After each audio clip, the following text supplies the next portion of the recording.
All right, so we are going to kick off today's call. I'm going to share my screen, and as you can see, I am a little bit of a structured person, even though I am creative and can be a little all over the place with my thoughts. We are going to be structured here. So let me know when you can see my screen. Give me a thumbs up for good. Okay, cool. So housekeeping. I always like to go through some housekeeping items just so everybody is oriented properly and understands, where we're at with things. The first one is, I don't know if anybody's seen, I do have a new website. Um, I'm not going to talk too much about it other than here it is. It's a version one. This will build with iteration because I like to build with iteration. But the things I want to at least bring your attention to here, there's really two things. Number one, articles. There's a lot of concepts in here. Bree had mentioned, I think, the Venn diagram, which is what this is, or I call it the four zones of positioning. I will eventually have a call that's specifically about this. This is a very popular concept that people seem to love. Um, but yeah, feel free if you want to look at these are all anecdotal things that I've learned over almost 2 decades of being in creative services and building brands, and there might be something in here that might be helpful for you. The events, this is also, again, we're on this call now. If you're in the community and you're already like subscribed, you don't have to register because you're going to get the updates already every week. But and I might end up changing that, but if you do click register, there is like a little, registration opt-in there, and you can see some other stuff. I will be, I know Bree and I are talking about there's two communities specifically right now that I'm really focusing on as far as part of the BWJ network, and that's Business for Nerds, which we have Bree on the call. That's her community she's running. I'm very active in that Discord, and we're talking about some events for her community, and then there's also Scott's community at Creative on Purpose in the Solopreneur Success Circle. So I will be, helping kind of cross-pollinate here with this events calendar. So if you're looking for like we were talking earlier, Jen was talking about some ways to kind of find collaboration opportunities. The one thing that will be consistent with this is that I'm really looking for communities that really help support this mission right here is clarity, certainty, and community for creative entrepreneurs who want success without losing the love for the craft. That's it. That's the big mission here. If it helps support that mission, then I want to help support the community that's driving that. So that's the new site. Meeting minutes. This is really quick. Just FYI, when I send my Monday email out, there will be a link to this. This is kind of like my summary of everything, what we talked about, links, all the good stuff. If you do attend the call, like you'll see kind of your name here as like part of the attendance. I'm not going to open this up because this is being recorded, but there is like a little member directory. If you want to be on that, just for people to be able to exchange information or connect, just send me an email and I'll give you access to it and you can just type in your information. So just FYI there. Let's see here. And then pull method for web design. This is kind of um, you're kind of watching me over the shoulder iterate this in real time here. So originally I was going to have like every Friday, the last Friday of the month, be kind of dedicated to the pull method. And then it switched to like, I'll do a series on it. And I had this realization of like, well, not everybody's working on their website.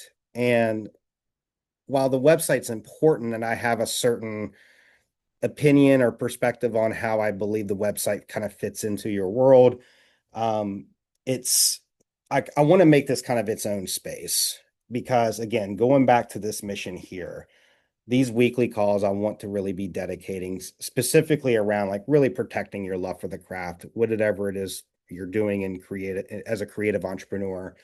So you know, going back to these weekly calls, I want to make it more about that. Now, if you are working on your website and you do want that support, I'm kind of carving out some special space for that. It's going to be I don't want to go through all the details right now. I just say that if you're interested in that, send me an email. It's Jake at gravitywebstudio.com and I'll work on kind of planning out. There will be some free stuff, but I do have like in terms of like curriculum there will be some free opportunities there to go through this methodology. And let me kind of share this with you.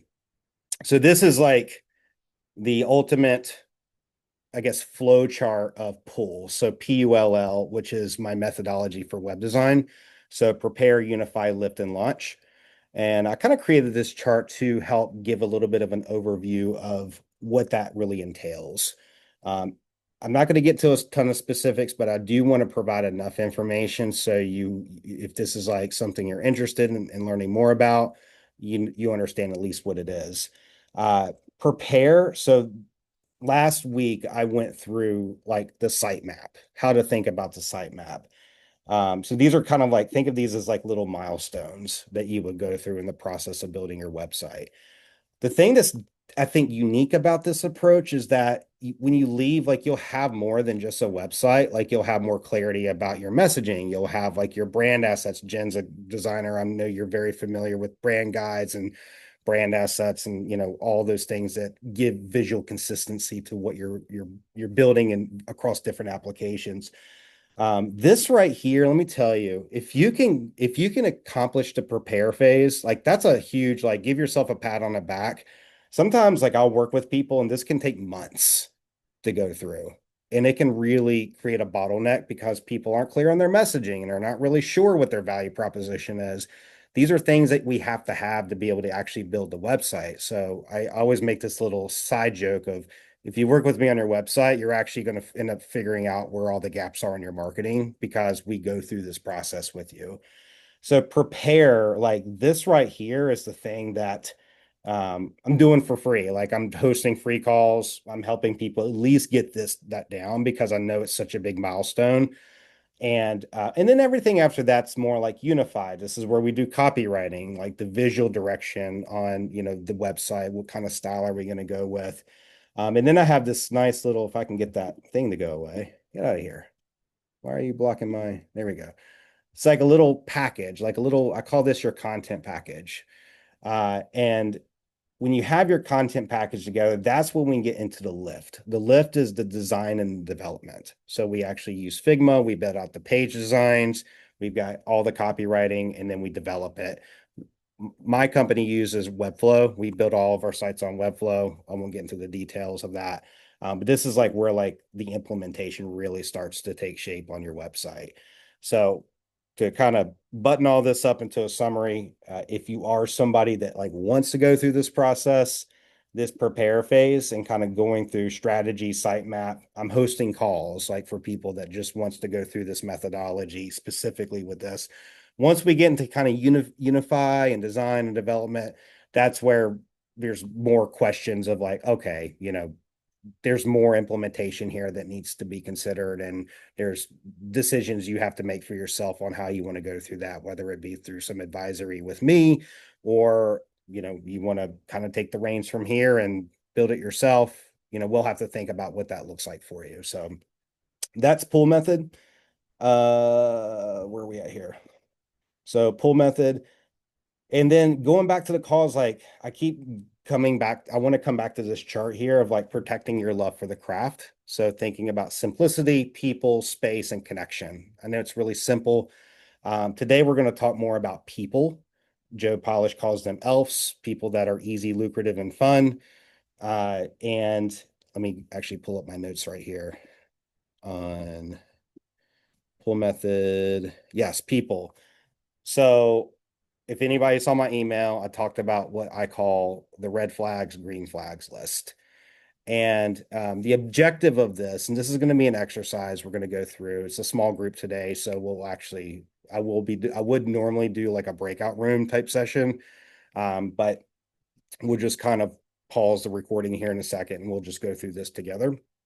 But talking about um, people that you work with, I'm talking about clients. So if anybody has ever, let me go ahead and stop my screen share for a minute because we can kind of pop off here for a second.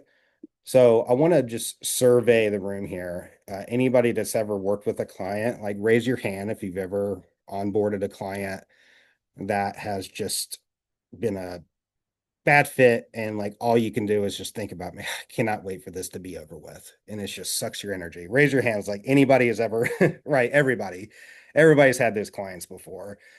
And when you have one of those clients, you kind of come to this place of like, what can I what can I put in place here as a process or a framework or something that helps me identify very early on, as in like when they first reach out, whether or not they're a good fit.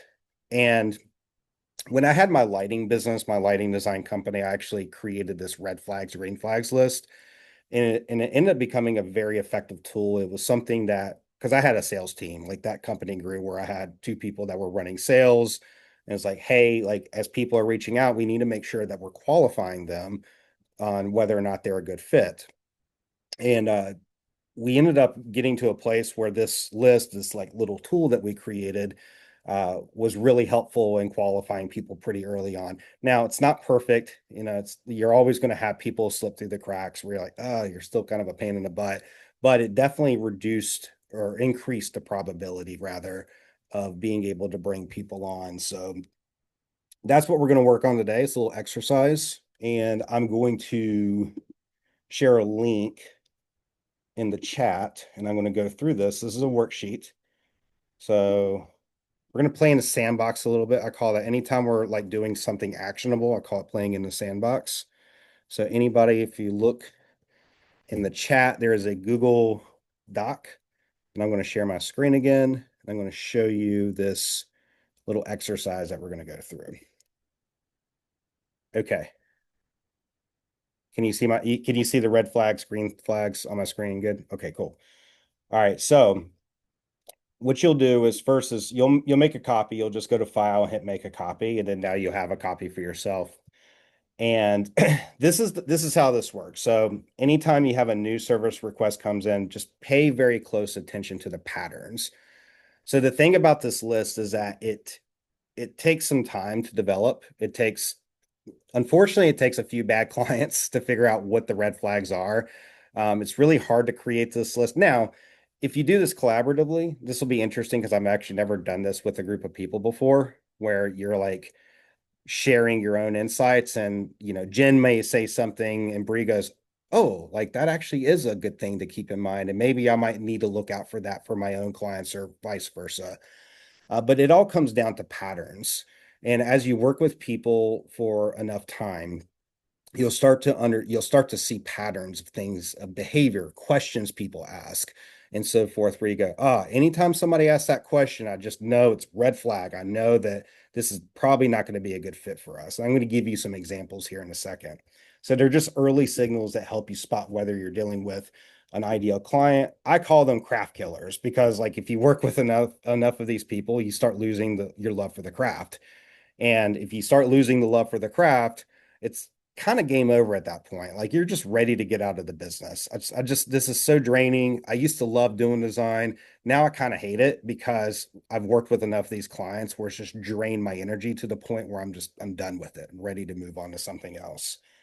So first off, let me pause because I want to make sure that everybody's following me. Just give me a thumbs up. Like, is this clear? Is there any questions of what we're talking about? Clear? Cool. All right. So this is how this works. There's 4 categories that I really went through because I've had like years of implementing this, and I thought, okay, let me distill this down into something that's structured that you can use to follow. So this is what I've come up with. There's 4 categories. The first one is identity. So identity is who they are they the kind of client you serve best. This is like the thing that most people like think about when they're thinking of ideal client, like, oh, are you a startup? Are you agency author? So for example, when I had my lighting business, that identity was um, somebody's wants to host an event.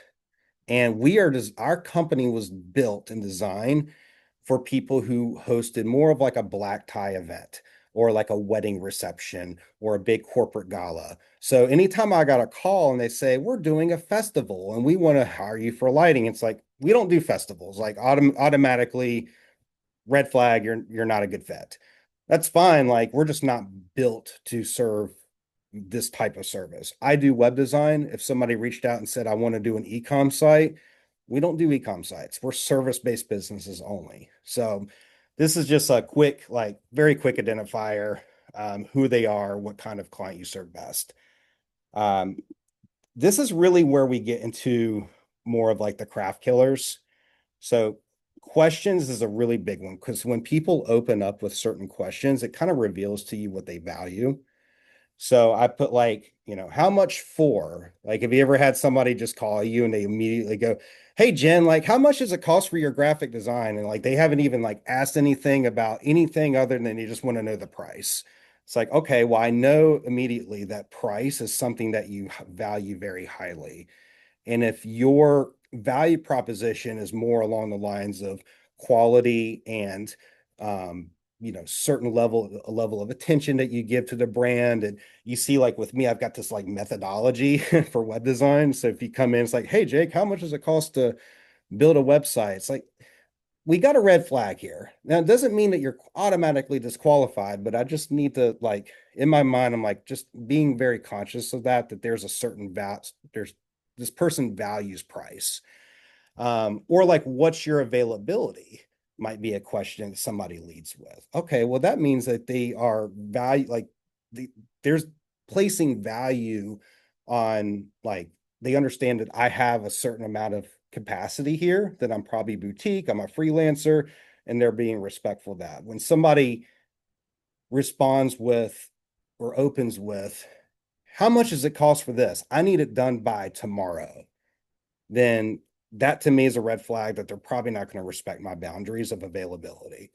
So just some things to kind of help prime your thinking. Think about these conversations that you've had with your own clients. They're boundary testing questions. Behavior, how they act now is how they'll act later, only louder. So when somebody first reaches out and there's certain behavior we're picking up on, and I put in here, like, are they respectful? Do they sound more collaborative? Are they patient? I know for me, Bree and I were talking about this in some side conversations, like, in a rush clients are the absolute worst. So I tell people now, we have a minimum 4 weeks to turn around a website. Doesn't mean that it's going to take us 4 weeks, but if you need it to be done in less than 4 weeks, that signals to me that you're in a rush and you're probably going to be a craft killer. Probably going to be somebody that's going to make me hate what I do, and you're going to stress me out because you're in such a rush to get this done. Um, so that's behavior. So just pay close attention to tone and language. Phrases like "just need something quick," or "yeah, I just need Jen, just something simple, just a logo, just something simple." Probably heard that one before, I'm sure. I think every designer probably has. Just need something simple, just real easy. It's like nothing's ever really simple. There's always like complexity that ends up creating. Now, with that, it's not, and I put, like, it could be that it reveals a lack of respect for your craft. It also could mean that it's not that they disrespect your craft, it's just they don't understand. It's more of like a lack of understanding. And it might mean that you need to do a little bit of educating. That's why I like having a methodology, because I'll point to that and it makes people go, "Oh, this actually isn't as simple as I thought it was. Like, there's actually more to this process." This right here, ooh, where's that? This right here, this is me saying this is not simple. People come to me for web design and they think all it is like a little bit here and then a little bit there. And like that's all it is. It's like, no, no, no, no. Like, we got to go through a process here. If we want to do it right, if we want to do it the way that I think is in your best interest, we got to go through this process. So this right here this is like a mechanism, not just for it's not just a mechanism for creating structure and setting expectations, but it's also a way to kind of filter people.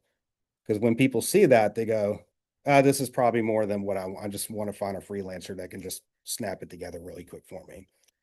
So early behavior is a preview of the working relationship ahead. History. Have they worked with somebody like you before? And have they said things that, like, speaks to some bad experiences that might have some baggage that could be carrying into the relationship with you? Um, about a month ago, I was at a networking event and I was speaking to a gentleman, and he goes, "Oh, you build websites on Webflow?" I was like, "Yeah." He's like, "Oh, I need to introduce you to this person. They had a Webflow website built and it's terrible to manage and they hate it." And there's nothing but like negative comments. And I thought to myself, well, okay, this is some baggage that I'm going to have to deal with when I'm on a call. They're going to get on a call with me and they're going to share all of this baggage that they have. And I'm going like, is this really an opportunity I want to pursue? I decided not to pursue it because I just don't want to deal with the baggage. So history definitely can give you some signals here. Okay, before I move on, well, actually, one last thing. Note of caution, these categories are guides. They're not hard rules. Everyone has off days. Sometimes, like early red flags aren't always deal breakers. Just stay open-minded, be curious. Sometimes a simple conversation can clear up a misunderstanding. But if the signs are consistently strong and point to a clear mismatch, trust your gut and move on. It's better to protect your energy for the right clients than to give it to people who are just not a good fit. So those are the early signs. Here's some categories, gives you a little bit of direction on how to think about this for yourself. Before we move on to the exercise, does anybody have any questions about some of these early indicators? If you're willing or open to share anything that might come to mind for you that would be helpful for somebody that's watching this replay as it's recorded, feel free to share. If not, then we can go into our exercise. So I'm going to go ahead and stop the screen share. Okay. Anybody got any? Yep. Go ahead, Jen. I think it's interesting because it's interesting to think about not only bad things, but also like the the question about like what's your availability would go on like the good category side. So I think it's important to kind of make sure you have both the good and the bad. I think it's easier to think of red flags for sure. It's easier to think of those. Um, but interesting exercise to think of the good green flags and like lean into that. And so, Yeah. Well, thank you for bringing that up because now I think about kind of how I've explained this. A lot of it does seem to be more like identifying the red flags, but we do have the green flags too. mhm. And the green flags are, signaling, hey, this green means go. Like we should further explore this. This sounds like a good match. And you can pick, there's also like whenever you're bringing something, like I mentioned, like the methodology, like it's going to give it's how somebody responds that. See, I'm either going to throw up a red flag or a green flag. If somebody looks at that and it's like, like that seems a little bit more involved than I want, then it's a red flag. If somebody goes, oh, like I really like this and I am really interested in really exploring how this could work for my brand, and they lean into it, then it's more of a green flag. My lighting business, the one thing that when I had that company, I'll give you another example uh, with a green flag. When somebody would call, we had 1 hour consultations, and somebody had to physically drive to our studio and have a meeting with us because it was really important for us we wanted to learn about our clients, their vision, and what they were looking for in terms of how they wanted to design their space. Like that was really important, not for us, but in terms of getting the result that we promised in our value proposition. So if somebody was willing to take time out of their day to drive to our studio to spend an hour with us, that means that they were very serious about design for their event. And that was always a big green flag. So when somebody called, hey, I want to get a quote, great. This is what we do. We start with a consultation. And the people who said yes to that were typically like qualified good clients. And the people who said no, they're usually just kind of price shoppers. And, that's okay. We're just not a good fit for you. So, yeah. Anyway, Bree, do you got any thoughts? Yeah, I think a little more. I love all of this. But also some green flags are like, for me at least, and I often write about this. I'm a highly sensitive person. The vibe in the room, with the person, like even in an email, you can tell if if they can joke around a little bit. I'm often joking around, and how people respond to that will give me some indicators on where they lean. Hmm. And then also I think it's like a spectrum too. So like there's the green spectrum and the red spectrum, and there's like all these little nuances to it. I just wanted to throw out there, at least in my estimation. Yeah. Yeah, that's a great point, the spectrum of how people respond. And I think it just like, you have to just, as you work with people long enough, you start to develop it into like kind of that intuition and how you're able Mm-hmm. to read and understand, like, does this person fit? Do they not fit? Because especially like when you get into behavior and you throw Mm-hmm. a joke out there, does this person have a sense of humor, or are they, and that might really matter to like your working relationship. If somebody's kind of doesn't have a sense of humor, or they're maybe a little bit too overly rigid, Mm-hmm. it's not, the chemistry is not going to make sense. So, uh, Right. yeah, that's a great point. Okay, so what I'm going to do is I'm going to pause this recording, and uh, what I'd like for you to do is just take a few minutes. We can openly discuss here, and just talk about how this shows up in your business and kind of workshop through some things that might be helpful for identifying some red flags and green flags for yourself. So let me go ahead and pause this recording. All right, we are back. That was a very insightful conversation.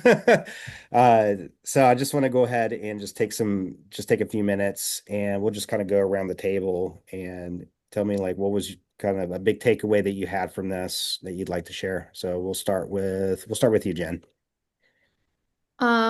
I think the takeaway for me is to just use this as a tool going forward, maybe, and start kind of tracking as I think about them. It's hard for me to do, I have like terrible recall, so it's hard for me to think back and pull things up, but like as a tool going forward to start just tracking, like, oh, little pings of that's a red flag, that's a green flag, and also making sure to be intentional about pulling out green flags because I think it's going to be way easier Hmm. to track and notice red flags. But the greens are probably just as important. Yeah, they're both equally important in my opinion. And the thing I'll suggest is just a piece of advice as you're doing this that can be make it a little bit easier for you for tracking, um, is to, especially like peak moments, whether it be a peak or a valley. So if you have like a really like just a client, like, gosh, if I could just have more clients like that every time, take a moment and pause and go, wait, what was it about that person that was so awesome? Like what, and just Right. really take some, give yourself some space to really reflect on that. And the same for like the valleys, the craft killers, the people that are just, it was just a horrendous experience for you or just not a great experience. Again, pause, reflect. What about that? Like, and even go all the way back to the conversation, if you can try to recall that and think about some things that they said. And really, like this list, they're not that, they usually don't get, mine never got very big. Like it was only like a couple things that I would see pretty consistently. But it was enough because everything else is just intuition. You just get a feel for a person. But there's usually like things that people will say or bring up that like red flag or green flag. So cool. Mm-hmm. Bree, what you got? Um, so I kind of wrote a little summary of what I think. So an ideal client is also not just about what they need and how we can meet that, but also how we feel when we work with them, like energy, gut feeling, and how we collaborate with them. So that's kind of what I gleaned from this conversation. Very cool. Awesome. Yeah, I love that.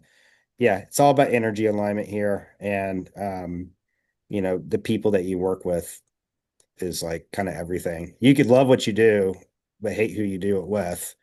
And that could be the thing that destroys your craft and puts you out of the game. So it's really important to really think about the people that you collaborate with and how that all comes together for you. So Hmm. all right, well, we'll go ahead and wrap up. Thank you both for being here on the call today. It was a little bit lighter attended this week, but I know there were some people that couldn't make it, so no big deal. Make sure to check the calendar, the events calendar, because I am kind of swapping times I'm trying to like accommodate different time zones and different schedules so people have an opportunity to come to these calls. And of course, we got the replays if you ever miss anything. And if you want to nerd out on stuff, hop into the Discord with Bree because we're hanging out there too. So um, cool. All right. Well, y'all have a great weekend, and we'll see you next week. Bye.